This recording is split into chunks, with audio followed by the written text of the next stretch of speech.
Bab 931, Pusaka Keluarga. Sebelumnya dia hanya bisa menghubungi Tuan Nate, tetapi kemudian Tuan Nate memberinya cara untuk menghubungi Tuan Waru. Sekarang, dia telah sepenuhnya memutuskan semua kontak dengan dunia luar. Patua Zain, izinkan aku membawa orang ini bersamaku. Aku akan menanyainya perlahan saat aku kembali, kata Fang Yu. Zain ingin menolak, lagi pula Lahlan adalah anggota ordo itu. Namun ketika mengingat apa yang telah dilihatnya dalam ramalan itu, dia merasakan hawa dingin merambati tulang punggungnya dan menjawab, baiklah. Saat keluar dari istana, Fang Yu yang sedang menggandeng Lahlan di tangan kirinya tiba-tiba berhenti.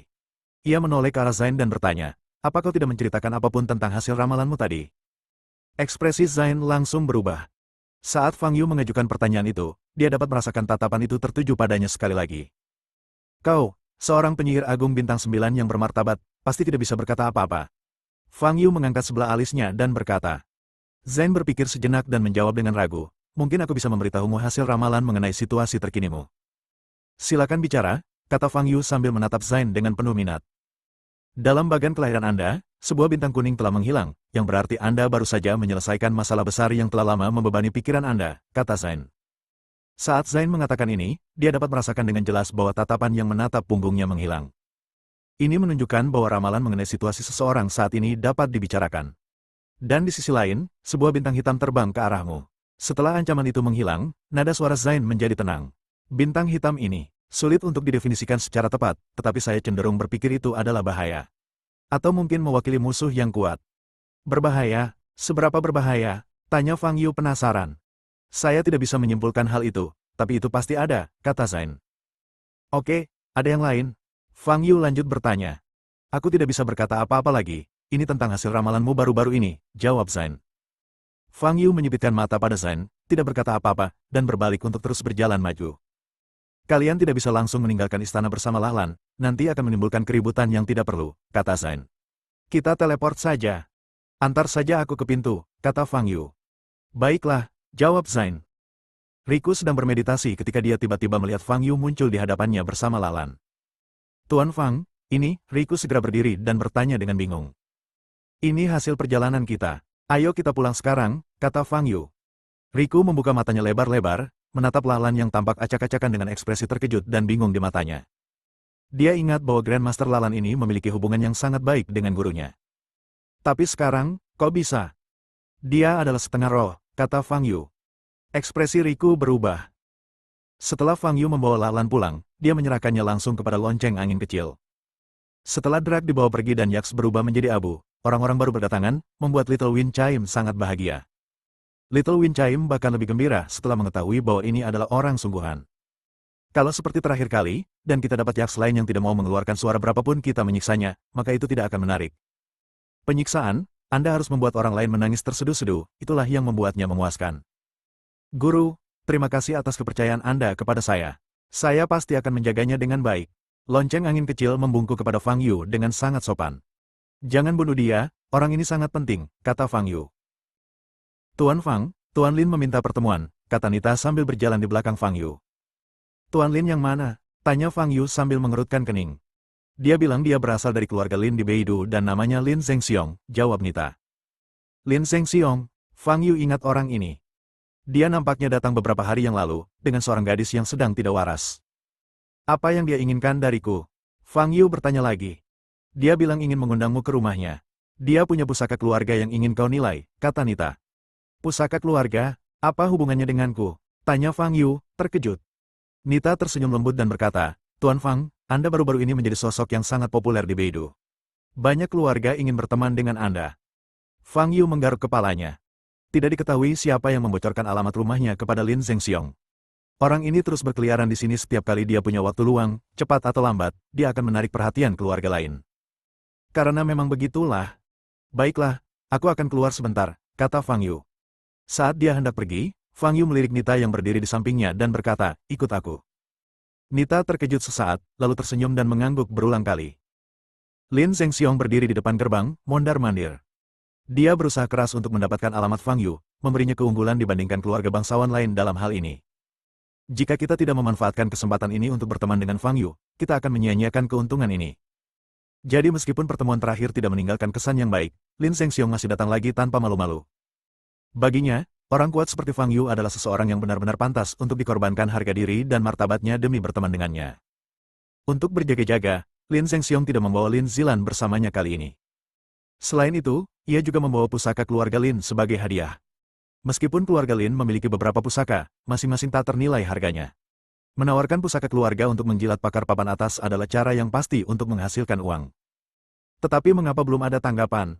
Saat Lin Zhengxiong semakin cemas, pintu di depannya perlahan terbuka. Fang Yu dan Nita berjalan keluar dari sana. Melihat Fang Yu, raut wajah Lin Zhengxiong berubah. Ia segera berlari ke depan dan dengan hormat berkata, "Tuan Fang, nama saya Lin Zhengxiong. Saya sungguh-sungguh minta maaf atas apa yang terjadi terakhir kali, putri saya."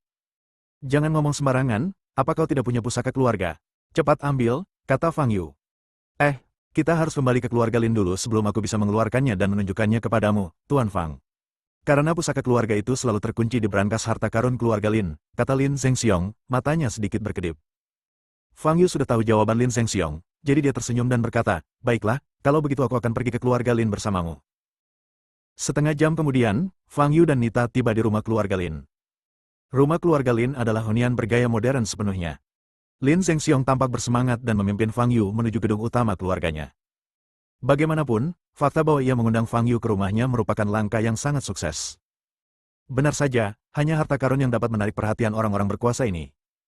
"Tuan Fang, Nona Ye, silakan duduk di sini. Saya akan segera mengambil pusaka keluarga untuk Tuan Fang nilai," kata Lin Zhengxiong, sambil memberi isyarat kepada pelayan untuk maju dan menuangkan teh. Dia lalu pergi dengan tergesa-gesa. Fang Yu dan Nita duduk di sofa di ruang tamu. Ruangan itu sunyi, selain para pelayan yang sedang membuat teh, tidak ada orang lain yang terlihat. "Sepertinya keluarga Lin tidak terlalu besar. Aku belum melihat banyak orang di sepanjang perjalanan," kata Fang Yu. Keluarga Lin berada di peringkat kedua di antara 8 keluarga besar Beidou, jadi jumlah mereka seharusnya tidak sedikit. "Mungkinkah kepala keluarga Lin sengaja mengirim semua orang pergi agar dia bisa bertemu denganmu?" tanya Nita. "Bukankah tidak perlu melakukan hal sejauh itu?" Fang Yu menggelengkan kepalanya sedikit dan berkata, "Tuan Fang, apakah Anda benar-benar tertarik dengan pusaka keluarga Lin?" tanya Nita lembut. "Tidak tertarik," kata Fang Yu. "Jadi nanti aku akan mencari alasan untuk mengkritik pusaka keluarganya, lalu memperingatkannya agar tidak mencariku lagi. Bukankah itu akan menyelesaikan masalah untuk selamanya, dan mencegahnya terulang kembali?" Nita menutup mulutnya dan terkekeh pelan, lalu terdiam. 12 menit kemudian, Lin Zhengxiong bergegas kembali, memegang kotak perunggu seukuran telapak tangan. "Tuan Fang, ini pusaka keluarga Lin kami, yang memiliki sejarah hampir 3.000 tahun." Lin Zhengxiong menyerahkan kotak itu kepada Fang Yu dengan kedua tangannya dan berkata. Fang Yu mengambil kotak itu dan segera merasakan aura yang familiar di dalamnya. Saat Fang Yu merasakan aura ini, ekspresinya berubah. Dia membuka kotak itu dan melihat sebuah tanda di dalamnya. Token tersebut berwarna hitam dan emas, dengan karakter Lin terukir di atasnya. Fang Yu mengeluarkan token itu, membaliknya, dan melihat dua kata di belakang token itu. Batian. Aura yang terkandung dalam token ini tidak lain adalah Xuan Ranqi. "Ini, tidak mungkin.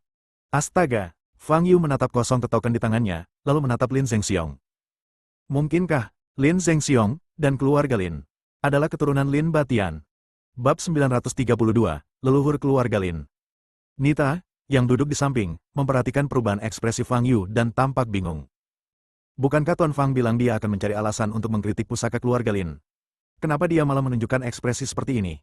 Mungkinkah pusaka keluarga ini benar-benar merupakan harta karun yang luar biasa? "Katakan lagi, namamu." Fang Yu menatap Lin Zhengxiong yang berdiri di samping dan bertanya. "Nama saya Lin Zhengxiong, Tuan Fang," jawab Lin Zhengxiong dengan hormat. "Hutan yang mana? Hutan kayu kembar?" tanya Fang Yu. "Memang benar itu hutan Suangmu," jawab Lin Zhengxiong, matanya dipenuhi keraguan. "Kamu baru saja bertanya, berapa umur token ini?" Fang Yu bertanya lagi. "Sudah hampir 3.000 tahun," jawab Lin Zhengxiong. 3.000 tahun. Tahun ini tidak jauh dari saat Lin Batian masih di bumi.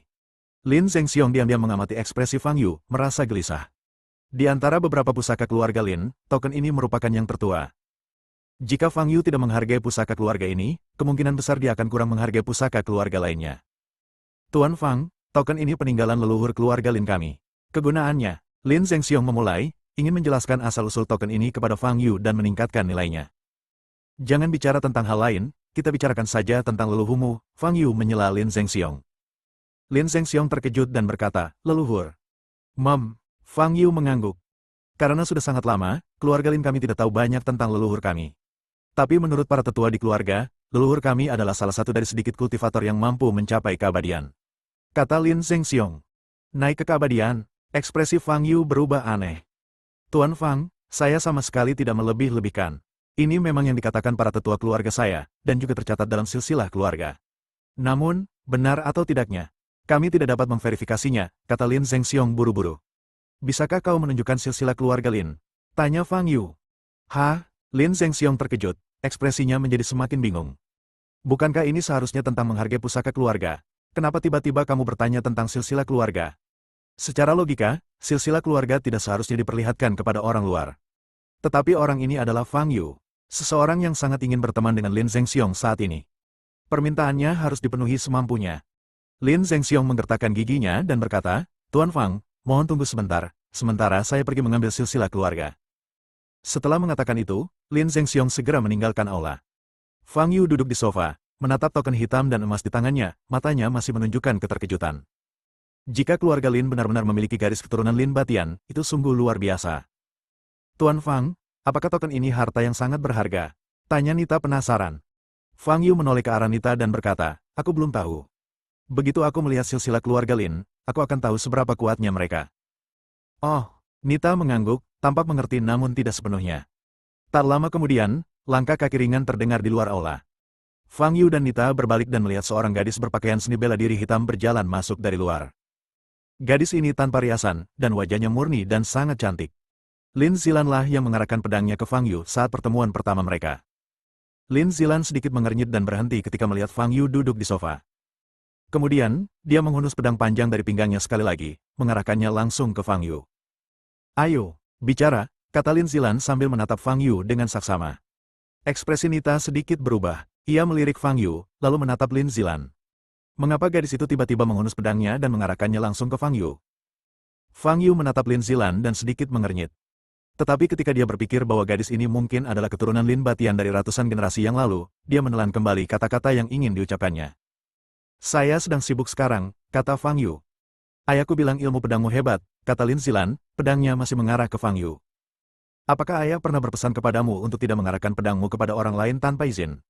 Tanya Fang Yu. Kau datang ke sini hari ini bukan untuk bertukar teknik pedang denganku.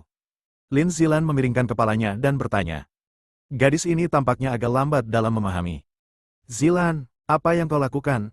Turunkan pedangmu sekarang juga. Saat itu, Lin Zhengxiong bergegas masuk ke aula dan wajahnya memucat saat melihat pemandangan ini. Dia akhirnya berhasil mengundang Fang Yu ke rumahnya, dan jika Lin Zilan merusaknya lagi, dia pasti akan sangat marah. Kalau saja aku tahu ini akan terjadi, seharusnya sejak awal aku tidak dengan sengaja menyinggung soal ilmu pedang Fang Yu yang sangat tinggi tingkatannya. Dia berharap ini akan mendorong Lin Zilan untuk mengambil inisiatif menghubungi Fang Yu, tetapi malah menjadi bumerang. Dia sekarang menyadari bahwa putrinya adalah seorang fanatik pedang sejati, yang pikirannya tak lain adalah ilmu pedang dan teknik pedang. Ketika Lin Zhengxiong tiba, Lin Zilan mengerutkan kening dan meletakkan pedangnya. Tuan Fang, maafkan aku, putriku. Lin Zhengxiong menghampiri Fang Yu dan berkata dengan nada meminta maaf. Fang Yu melihat silsilah keluarga yang sangat tebal di tangan Lin Zhengxiong dan berkata, baiklah, biarkan aku melihat silsilah keluarganya. Lin Zhengxiong segera menyerahkan silsilah keluarga kepada Fang Yu. Buku silsilah ini tebalnya paling sedikit 4 atau 500 halaman. Ini adalah silsilah lengkap keluarga Lin kami. Nama setiap keturunan langsung dari setiap generasi tercantum di dalamnya, kata Lin Zhengxiong. Fang Yu tidak peduli dengan generasi lainnya, dia hanya ingin melihat generasi pertama. Beralih ke halaman pertama silsilah keluarga, memang ada nama yang tertulis di sana. Lin Batian. Di bawah Lin Batian ada nama lain, Lin Sunyu. Setelah itu, jumlah cabangnya bertambah secara bertahap. Fang Yu membalik halaman pertama dan membeku, tidak mampu membalik lebih jauh lagi. Sekarang, dia pada dasarnya yakin bahwa keluarga Lin ini benar-benar memiliki garis keturunan Lin Batian. Nama Lin Batian mungkin dimiliki oleh orang lain, tetapi energi mendalam yang terkandung dalam token itu adalah aura unik Lin Batian. Bukankah dia selalu lajang? Terakhir kali aku bertemu dengannya, dia tidak bilang kalau dia sudah menikah atau punya anak, pikir Fang Yu dalam hati. Tuan Fang, Lin Zhengxiong bertanya, melihat Fang Yu tidak bergerak dan berpikir ada sesuatu yang salah. Ngomong-ngomong, siapa nama istri Lin Batian? Tanya Fang Yu. Kami benar-benar tidak tahu apa-apa tentang leluhur kami. Karena silsilah keluarga baru disusun 300 tahun yang lalu, dan nama leluhur ditambahkan pada saat itu, kata Lin Zhengxiong. Sebenarnya, kami tidak tahu banyak tentang leluhur kami, hanya beberapa cerita yang diwariskan dari generasi ke generasi.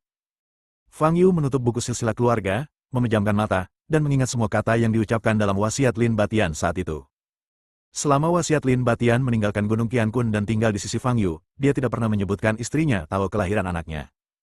Pada suatu kesempatan, Fang Yu bahkan bercerita kepadanya tentang wanita suci yang pernah dikejarnya saat itu. Jika Lin Batian punya istri dan anak, dia seharusnya mengatakannya saat itu. Namun dia tidak menyebutkannya. Lebih jauh lagi, dia tidak punya alasan untuk menyembunyikan hal-hal ini dari Fang Yu.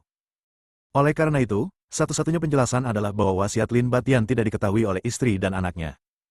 Kemauan Lin Batian ditinggalkan oleh jati dirinya yang sebenarnya tepat sebelum ia akan menjalani kesengsaraan petir. Dengan kata lain, apa yang diketahuinya hanya apa yang terjadi sebelum momen saat makhluk asli ditinggalkan. Apa yang dilakukan makhluk asli setelah meninggalkan keinginannya tidak diketahui oleh keinginan itu. Jadi, setelah meninggalkan surat wasiat itu, Lin Batian menemukan istrinya, punya anak, lalu naik ke keabadian. Fang Yu merenung sambil mengelus dagunya. Ini adalah satu-satunya penjelasan. Lalu pertimbangkan nama anak-anaknya. Lin Sunyu. Surat wasiat Lin Batian menyatakan bahwa ia mencari Fang Yu untuk waktu yang lama setelah keluar dari pengasingan. Lin Sunyu, mungkin itu artinya. Tetapi kemudian, Fang Yu memikirkan nama lain. Leng Sunshuang. Fang Yu dan Leng Sunshuang mengambil satu karakter dari masing-masing nama mereka, menjadi Lin Sunyu. Orang ini, Fang Yu menggelengkan kepalanya sedikit, senyum muncul di wajahnya. Tuan Fang, jika Anda tidak puas dengan pusaka keluarga ini, saya punya harta lain untuk Anda nilai, kata Lin Zhengxiong segera ketika melihat Fang Yu menggelengkan kepalanya. Tidak perlu. Fang Yu tersadar dari linglungnya dan menyerahkan silsilah keluarga kembali kepada Lin Zhengxiong. Kemudian, dia memasukkan token itu kembali ke dalam kotak, menutupnya, dan menyerahkannya kembali kepada Lin Zhengxiong. Tuan Fang, ini, Lin Zhengxiong mengambil kotak itu dengan wajah pucat. Bab 933, Mendidik Generasi Masa Depan. Fang Yu mengembalikan kotak itu, yang menunjukkan bahwa dia sangat tidak puas. Mungkinkah, upaya keluarga Lin untuk menjalin aliansi ditakdirkan berakhir dengan kegagalan lagi? Jika demikian halnya, maka peluang di masa depan akan semakin tipis. Lagi pula, kali ini, dia mengeluarkan pusaka keluarga yang paling berharga. Tuan Fang, apapun yang Anda inginkan, saya akan melakukan yang terbaik untuk menyediakannya, Lin Zhengxiong berkata lagi, tidak mau menyerah. Fang Yu menatap Lin Zhengxiong, mengangkat sebelah alisnya, dan berkata, mulai sekarang, jangan sembarangan mengambil barang peninggalan leluhurmu, apalagi untuk ditukar dengan sesuatu. Jika nenek moyangmu tahu, mereka mungkin akan sangat marah sampai muntah darah. Ekspresi Lin Zhengxiong berubah, dan ia berkata dengan hormat, Tuan Fang, hanya karena kedatangan Anda lah saya mengambil harta peninggalan leluhur kita. Jika itu orang lain, kita tidak akan pernah. Baiklah, simpan barang-barangmu dan duduklah. Ayo kita bicara baik-baik, kata Fang Yu. Lin Zhengxiong tertegun sejenak, lalu kegirangan. Perkataan Fang Yu berarti dia bersedia berteman dengan keluarga Lin. 5 menit kemudian, Lin Zhengxiong dan Lin Zilan duduk di hadapan Fang Yu dan Nita. Lin Zhengxiong duduk tegak, wajahnya penuh rasa hormat. Lin Zilan, di sisi lain, terus menundukkan kepalanya, tampak tenggelam dalam pikirannya. Kamu sudah datang menemuiku 2 kali, pasti ada yang ingin kamu bantu, kan? Jangan bertele-tele, langsung saja, kata Fang Yu. Mendengar kata-kata Fang Yu, ekspresi Lin Zhengxiong berubah.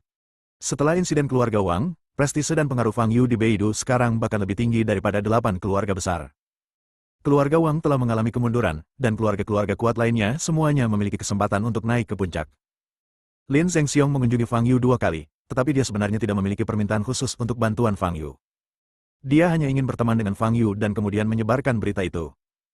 Dengan cara ini, prestise keluarga Lin akan meningkat, sehingga memperkuat posisi mereka sebagai keluarga nomor 1. Oleh karena itu, ketika dihadapkan dengan pertanyaan Fang Yu, Lin Zhengxiong benar-benar tidak tahu bagaimana menjawabnya untuk sesaat. Terlebih lagi, dia merasa kata-kata Fang Yu adalah sebuah ujian. Bicaralah, kata Fang Yu sambil menyesap tehnya, mengerutkan kening saat menatap Lin Zhengxiong. Lagi pula, keluarga Lin juga merupakan keturunan Lin Batian. Sebagai teman lama, wajar saja jika Fang Yu akan membantu. Hari ini, saya hanya ingin berkenalan dengan orang luar biasa seperti Tuan Fang, dan tidak ada niat lain. Setelah persiapan yang panjang, Lin Zhengxiong berkata dengan tegas, kesediaan Tuan Fang untuk minum teh di rumah keluarga Lin sudah merupakan kehormatan besar, dan saya tidak berani mengajukan permintaan lain. Fang Yu menarik napas dalam-dalam dan mengerutkan kening, lalu berkata, kepribadian yang terlalu halus ini sama sekali tidak seperti nenek moyangmu. Ekspresi wajah Lin Zhengxiong berubah sedikit, tidak yakin bagaimana harus menanggapi. Patriark Lin, karena Tuan Fang telah menanyakan permintaanmu, mohon sampaikan dengan jujur, kata Nita lembut sambil melirik Fang Yu. Tuan Fang, Nona Ye, percayalah, saya bukan orang yang tidak tahu berterima kasih, dan saya sungguh tidak punya niat lain, kata Lin Zhengxiong tegas. Saya mengundang Tuan Fang ke sini hari ini hanya untuk mengajaknya menghargai pusaka keluarga dan, kebetulan, minum teh. Nita tampak tak berdaya dan melirik Fang Yu. Fang Yu menatap Lin Zhengxiong dan tiba-tiba tersenyum. Tentu saja aku percaya padamu. Baiklah, sampai di sini saja. Pikirkan baik-baik nanti kalau ada waktu, dan lihat apakah ada yang bisa kubantu. Fang Yu menghabiskan tehnya dalam sekali teguk dan berdiri untuk mengatakannya. Nita juga berdiri. Saat itu, Fang Yu menatap Lin Zilan yang sedari tadi menundukkan kepalanya, lalu berkata, bukankah putrimu ingin bertukar ilmu pedang denganku? Aku bebas sekarang, ayo. Sebelum Lin Zhengxiong sempat bereaksi terhadap kata-kata ini, Lin Zilan tiba-tiba berdiri. Ayo pergi ke tempat latihan, kata Lin Zilan sambil menatap Fang Yu. Baiklah, Fang Yu mengangguk. Lin Zhengxiong ragu-ragu selama 2 detik, ekspresinya berubah, dan dia berdiri sambil berkata, tunggu. Ada apa? Fang Yu bertanya pada Lin Zhengxiong.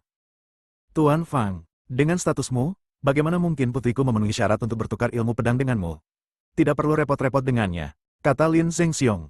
Saya harap kamu bisa berhenti bertele-tele, kata Fang Yu sambil mengerutkan kening.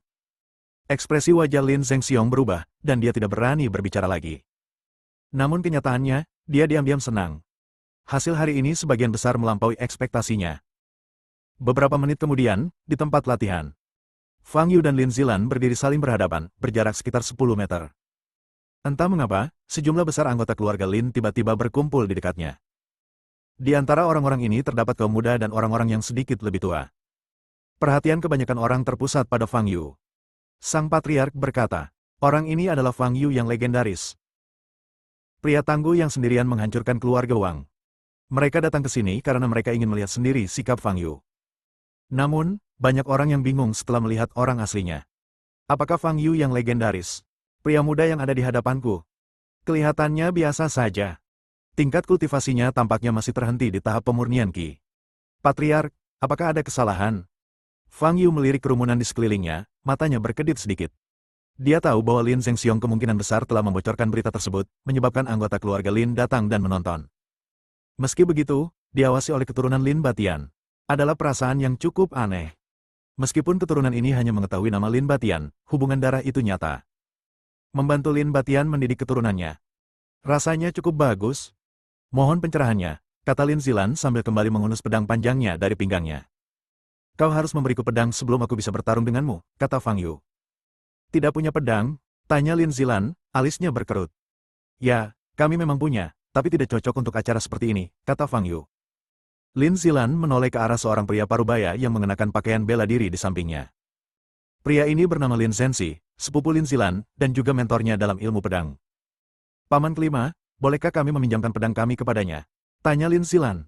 Tidak masalah. Lin Zhenxi segera menghunus pedang panjangnya dari pinggangnya, melangkah maju, dan menyerahkannya kepada Fang Yu. Lin Zhenxi melirik Fang Yu dari dekat, matanya berkilat. Orang ini, sama sekali tidak mirip Fang Yu yang dikabarkan itu. Tetapi tentunya sang patriark tidak akan mengundangnya kembali untuk menimbulkan kesalahpahaman sebesar itu. Kita lihat saja. Mari kita perjelas dulu, kita hanya akan berlatih pedang, tidak boleh menggunakan tenaga dalam, kata Fang Yu kepada Lin Zilan. Ayo, kata Lin Zilan, menggenggam pedang panjangnya rat-rat, tatapannya tajam. Hei, apakah kalian pikir Suster Zilan bisa menang? Jika orang di depanku ini benar-benar Fang Yu yang legendaris, Zilan pasti akan kalah, bagaimana mungkin dia bisa menang? Bagaimana kalau bukan? Lagi pula, meskipun itu orang sungguhan, ilmu pedangnya mungkin tidak lebih baik dari Suster Zilan. Suster Zilan adalah seorang fanatik pedang. Dia telah mempelajari ilmu pedang sejak kecil. Mungkin hanya sedikit orang di seluruh Beidou yang bisa menandingi Suster Zilan dalam ilmu pedang murni. Di antara para penonton di dekatnya, 2 pemuda berbisik-bisik di antara mereka sendiri. Kita bisa mulai, kata Lin Zhenxi saat ini. Lin Zilan mencengkeram pedang panjangnya rat-rat dan menyerang Fang Yu. Jurus pertama dari teknik pedang awan bangga, putaran ganda tarian surgawi. Lin Zilan menebaskan pedangnya ke sisi kiri Fang Yu, dan tanpa henti, dia muncul di sisi lain seperti hantu dan mengayunkan pedangnya lagi. Dengan cara ini, pedang itu memancarkan 2 bayangan pedang, yang muncul di kedua sisi tubuh Fang Yu. Fang Yu tetap tenang, melangkah mundur, memegang pedang panjangnya secara horizontal, dan dengan cepat menusukkannya ke kiri dan kanan sekali. Boom! Kedua bayangan pedang terhalang. Pada saat ini, Lin Zilan menurunkan pedangnya dan mengayunkannya ke arah kaki Fang Yu. Seolah-olah telah mengantisipasi gerakan Lin Zilan, Fang Yu telah mengarahkan pedangnya ke bawah untuk memblokir serangan itu. Boom! Selanjutnya, Lin Zilan mulai melakukan 7 bentuk lengkap teknik pedang Aoyun. Di tengah kilatan bayangan pedang, Fang Yu nyaris tak bergerak, menangkis setiap serangan dengan sempurna hanya dengan pedang panjangnya. Semakin Lin Zilan menyerang, semakin tidak sabar dia jadinya. Fang Yu tampaknya mengantisipasi setiap serangan yang dilancarkannya dan bertahan terhadapnya selangkah lebih maju. Oleh karena itu, dia tidak mempunyai cara untuk menembus pertahanannya. Pada saat ini, Fang Yu tiba-tiba beralih ke posisi bertahan, mengangkat pedangnya, dan mengarahkannya ke depan. Ekspresi Lin Zilan sedikit berubah, dan dia ingin mengangkat pedangnya untuk pertahanan. Namun, Fang Yu jauh lebih cepat darinya. Sebelum ia sempat mengangkat tangannya, bila tajam itu sudah menempel di lehernya yang seputih salju. Lin Zilan segera menghentikan apa yang sedang dilakukannya. Dia kalah. Bab 934, Serang saat besi masih panas. Keadaan di sekitarnya benar-benar sunyi. Semua orang menatap Fang Yu, agak tercengang. Di tengah-tengah permainan pedang tadi, mereka hanya melihat Lin Zilan melancarkan serangan yang menggila, sementara Fang Yu tetap bertahan. Dilihat dari situasinya, Fang Yu berada pada posisi yang tidak menguntungkan. Tanpa diduga, serangan ofensif pertama Fang Yu langsung menembus pertahanannya, yang menyebabkan kekalahan Lin Zilan. Artinya, dia sengaja mundur selama ini. Lin Zhenxi menatap Fang Yu dengan ekspresi terkejut. Sebagai ahli pedang, dia tentu bisa melihat ketenangan Fang Yu dan ketidaksabaran Lin Zilan selama pertempuran. Ilmu pedang orang ini jauh lebih unggul daripada Zilan, dan jauh lebih unggul daripada milikku, pikir Lin Zhenxi dalam hati, matanya terbelalak. Apa nama teknik pedang ini? Tanya Fang Yu sambil meletakkan pedangnya. Teknik pedang Aoyun, jawab Lin Zilan, dahinya berkeringat dan pipinya memerah karena latihan sebelumnya. Teknik pedang ini sangat ofensif, tetapi gerakannya kurang presisi, kata Fang Yu. Totalnya ada 7 gerakan, dan hampir setiap gerakan punya kelemahan besar. Kalau aku musuh sungguhan, kamu pasti sudah mati puluhan kali. Lin Zilan bergidik, menggigit bibir merah mudanya, dan tetap diam. Dalam situasi seperti ini, teknik pedang ini kurang cocok, kata Fang Yu. Kapan-kapan datanglah ke rumahku, dan aku bisa memberimu buku panduan pedang. Lin Zilan mengangkat kepalanya, mata indahnya terbuka lebar, dan menatap Fang Yu, bertanya, benarkah? Tentu saja benar, kata Fang Yu. Cepat dan ucapkan terima kasih kepada Tuan Fang atas bimbingannya. Pada saat ini, Lin Zhenxiong bergegas masuk dari luar tempat acara dan berkata dengan keras. Terima kasih, kata Lin Zilan lembut sambil menundukkan kepalanya. Bicara lebih keras. Apa kau bicara sendiri? Tegur Lin Zhenxiong. Baiklah, kalau tidak ada yang lain, aku pergi dulu. Fang Yu menyerahkan pedang itu kepada Lin Zhenxiong lalu mengedipkan mata pada Nita.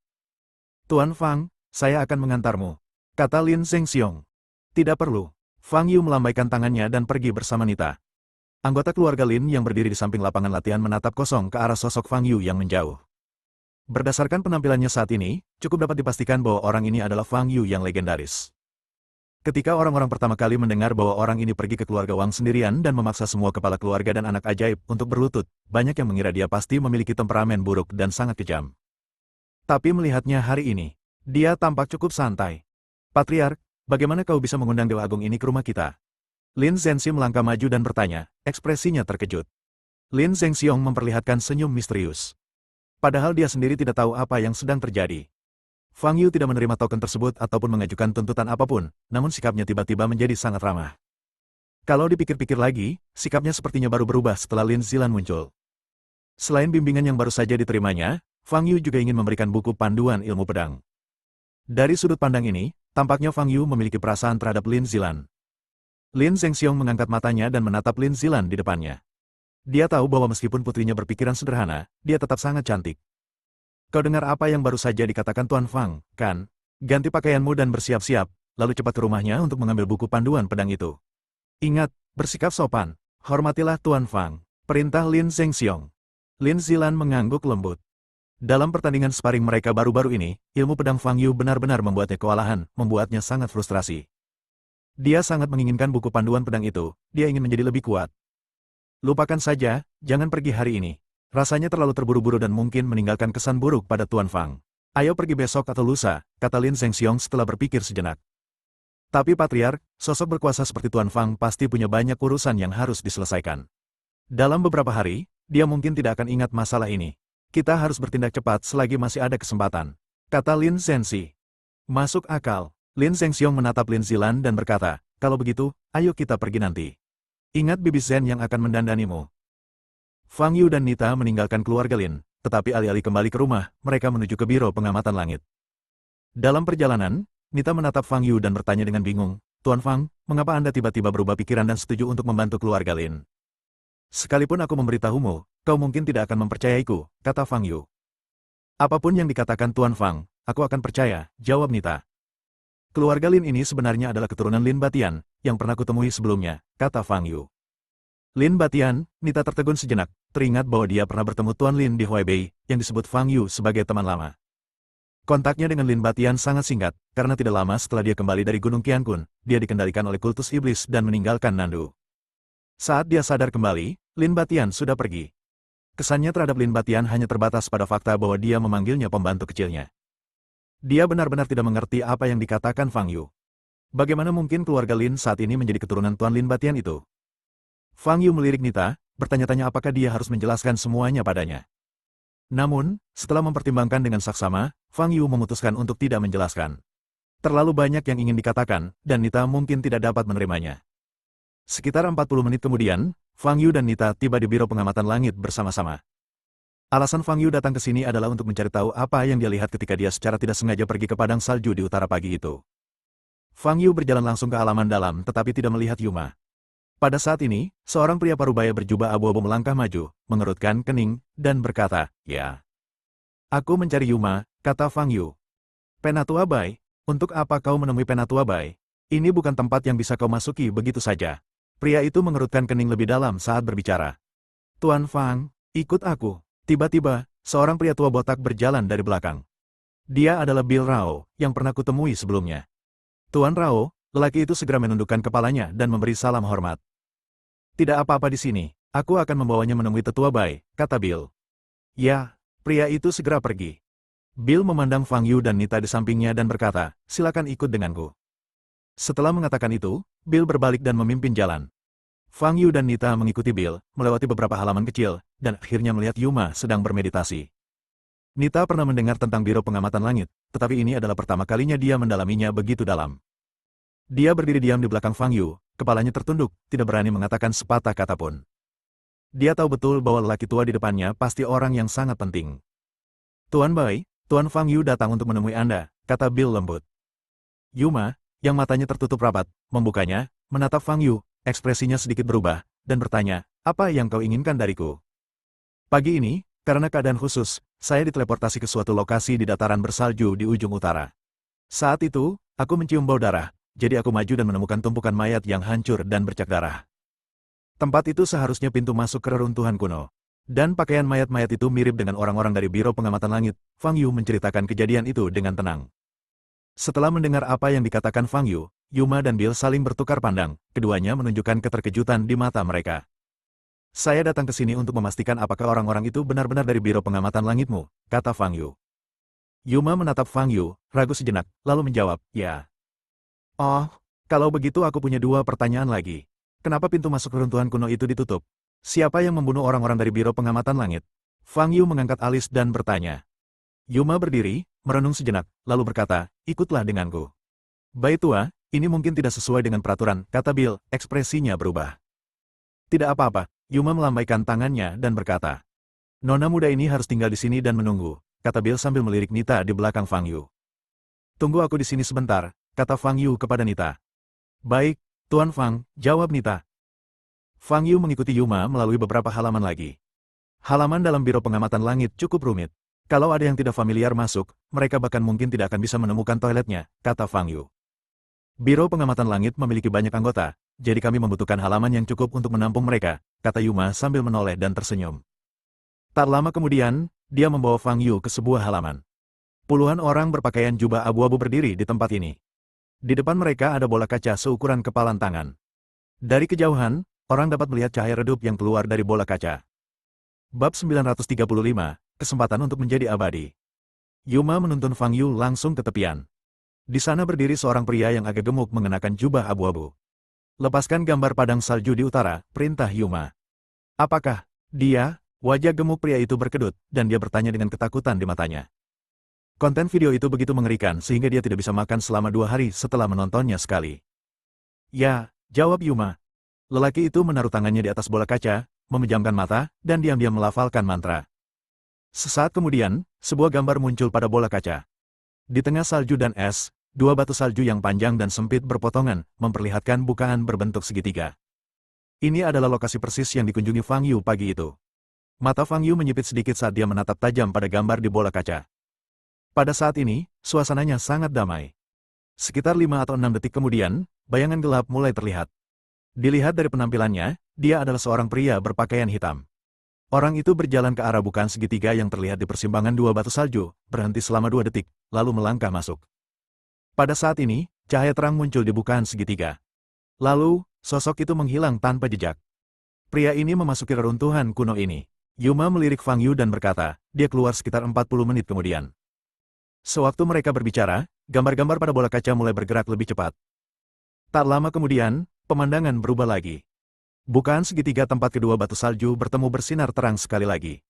Sosok pria berpakaian hitam tiba-tiba muncul di luar persimpangan segitiga. Tetapi pria itu menundukkan kepalanya, dan wajahnya tidak terlihat dalam gambar. Kami mengirim tim kecil untuk menyelidiki identitasnya, dan mereka datang sendiri, ingin menanyainya, kata Bill dari samping. Tak lama kemudian, 4 orang berjubah hitam muncul di layar. Mereka berjalan mendekati pria berpakaian hitam itu, dan pemimpinnya tampak mengatakan sesuatu. Namun situasi berubah drastis pada detik berikutnya. Lelaki berpakaian hitam itu tiba-tiba mengulurkan tangan kanannya, mencengkeram kepala orang yang sedang berbicara dengannya, lalu mengangkatnya.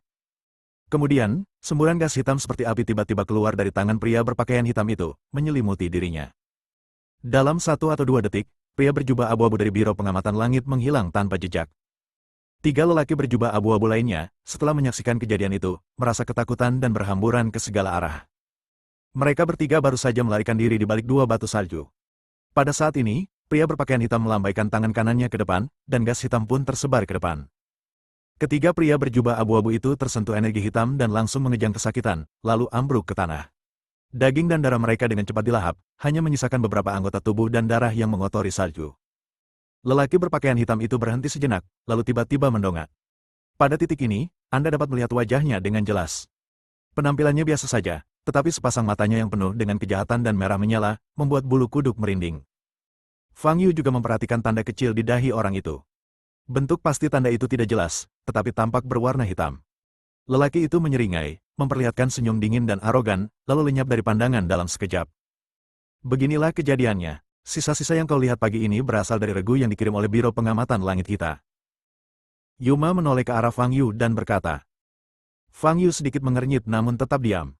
Dia tiba-tiba teringat situasi tragis yang dialami Hideo Miyajima dari perusahaan perdagangan Toichi beberapa waktu lalu. Mobilnya diparkir di pinggir jalan, tetapi pengemudi dan Hideo Miyajima tidak ditemukan, hanya tersisa setengah tubuhnya.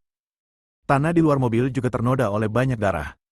Cara kematian mereka tampak serupa dengan keempat pria berjubah abu-abu yang dikirim oleh Biro Pengamatan Langit yang baru saja kita lihat. Akan tetapi, Hideo Miyajima, Biro Pengamatan Langit, dan reruntuhan kuno sebenarnya tidak ada hubungannya sama sekali. Seharusnya bukan orang yang sama, pikir Fang Yu dalam hati. Saat ini kami sedang berusaha sebaik mungkin untuk menyelidiki identitas pria berbaju hitam ini. Hanya butuh sekitar 40 menit baginya, dari memasuki reruntuhan kuno hingga menerima warisan dan pergi. Yuma berkata dengan sungguh-sungguh, kecepatan itu terlalu cepat. Fang Yu, kamu juga telah memasuki reruntuhan kuno. Apakah menurut Anda mungkin untuk menerima warisan secepat itu dan kemudian pergi? Mendengar pertanyaan Yuma, mata Fang Yu berkedip sedikit, dan dia memikirkannya dengan serius sejenak. Sejujurnya, jika Anda memasuki reruntuhan kuno dan tidak ada gangguan lain, dan Anda hanya di sana untuk tujuan melestarikan warisan, itu tidak akan memakan waktu terlalu lama. Misalnya, terakhir kali, sebenarnya ia menghabiskan waktu kurang dari 3 menit untuk berpindah dari memasuki mulut ular piton raksasa hingga memperoleh jantung api matahari. Alasan saya berada di dalam begitu lama adalah karena Waru, Orion, dan yang lainnya, yang telah menyebabkan saya banyak terlambat. Mungkin saja, kata Fang Yu. Tentu saja, seseorang harus memiliki kemampuan yang sesuai. Mendengar jawaban Fang Yu, Yuma dan Bill saling bertukar pandang, keduanya menunjukkan keterkejutan. Bahkan Biro Pengamatan Langitmu pun tidak bisa mengetahui identitas orang ini. Tanya Fang Yu penasaran. Tidak ada cara untuk melakukannya saat ini, kata Yuma. Informasi tentangnya terlalu sedikit. Apa kau tidak tahu persis kapan reruntuhan kuno itu dibuka? Tanya Fang Yu. Kenapa kita tidak menunggunya saja di pintu masuk reruntuhan kuno berikutnya yang terbuka, baru kita bisa mencari tahu semuanya. Orang ini terlalu kuat dan sangat kejam. Sebagian besar orang yang kita kirim bukanlah tandingannya, mereka hanya menyia-nyiakan hidup mereka, kata Yuma dengan suara berat. Begitu. Kalau begitu, memang tidak banyak yang bisa dilakukan, kata Fang Yu sambil mengangkat bahu. Aku bisa memberitahumu sebelumnya ketika reruntuhan kuno berikutnya dibuka. Yuma menatap Fang Yu, matanya sedikit menyipit, dan berkata, jika kamu tertarik, kamu bisa pergi dan bertemu orang ini. Kau jelas-jelas menggunakan aku sebagai pion, kata Fang Yu sambil mengangkat sebelah alisnya. Kau bebas pergi atau tidak. Aku hanya akan memberitahumu jam buka reruntuhan kuno berikutnya. Yuma tersenyum dan berkata, dengan kekuatanmu, kami tidak bisa memaksamu melakukan apapun. Baiklah, tergantung suasana hatiku. Aku mungkin akan pergi kalau ada waktu, kata Fang Yu sambil berbalik dan pergi. Setelah melangkah 2 kali, dia berhenti lagi, menatap Bill, dan berkata, bawa aku kembali untuk menemukan orang-orangku. Bill membawa Fang Yu ke Nita, dan kemudian mereka berjalan keluar bersama. Fang Yu berhenti saat melewati halaman tempat 3 loh batu diletakkan. Pada prasasti penghubung abadi, nama separuh dan 5 rune aneh masih terukir di atasnya. Ngomong-ngomong, aku ingin bertanya, apakah nama-nama di prasasti kenaikan abadi ini diurutkan berdasarkan kekuatannya? Tanya Fang Yu. Bill menatap prasasti batu itu, matanya penuh dengan rasa hormat. Bukan begitu. Bill menggelengkan kepalanya sedikit dan berkata, nama-nama pada prasasti penghubung abadi disusun berdasarkan urutan prioritas. Sebelum dan sesudah, Fang Yu sedikit mengernyit dan menatap Bill. Menurut Tetua Bai, naik ke prasasti kenaikan abadi berarti memiliki peluang besar untuk menjadi abadi, kata Bill. Oleh karena itu, orang pertama di prasasti kenaikan abadi hanya dapat dianggap sebagai orang pertama yang memasuki alam ini. Namun, itu tidak berarti bahwa ia lebih kuat daripada orang-orang di bawahnya. Semua orang di stela kenaikan abadi mungkin tidak memiliki tingkat kultivasi yang sama, tetapi mereka semua memiliki kesempatan yang sama untuk menjadi abadi. Arti penting prasasti Tongxian terletak tepat di sini. Fang Yu melihat nama pertama pada prasasti penghubung abadi. Edison Bai. Dia tidak ingat nama ini. Mengenai bagian bawah nama itu, Fang Yu pada dasarnya dapat mengesampingkan kemungkinan bahwa itu adalah dirinya sendiri. Dia hanya berada di tahap pemurnian Qi, apa peluangnya untuk menjadi abadi? Mereka sudah pergi. Fang Yu mengatakan sesuatu kepada Bill, lalu membawa Nita dan berjalan keluar. Kemudian, di halaman bobrok di bagian utara Beidou. Seharusnya kau tidak memberitahunya begitu banyak informasi. Master Xiu berdiri di balkon atap, membungkuk, menatap hutan besar di depannya, dan berkata dengan nada agak dingin. Tuan Xiu, saya pikir ini adalah kesempatan yang bagus, jawab Yuma sambil membungkuk sedikit. Kesempatan? Apa menurutmu dia rela dijadikan pion olehmu untuk melawan pria berbaju hitam itu? Tanya Master Xiu sambil menoleh ke arah Yuma. Dia tidak akan dijadikan pion olehku, tapi dia mungkin harus melawan pria berbaju hitam, kata Yuma. Orang kuat seperti Fang Yu tidak akan peduli dengan hal lain, tapi warisan reruntuhan kuno tetap menarik baginya. Bersambung.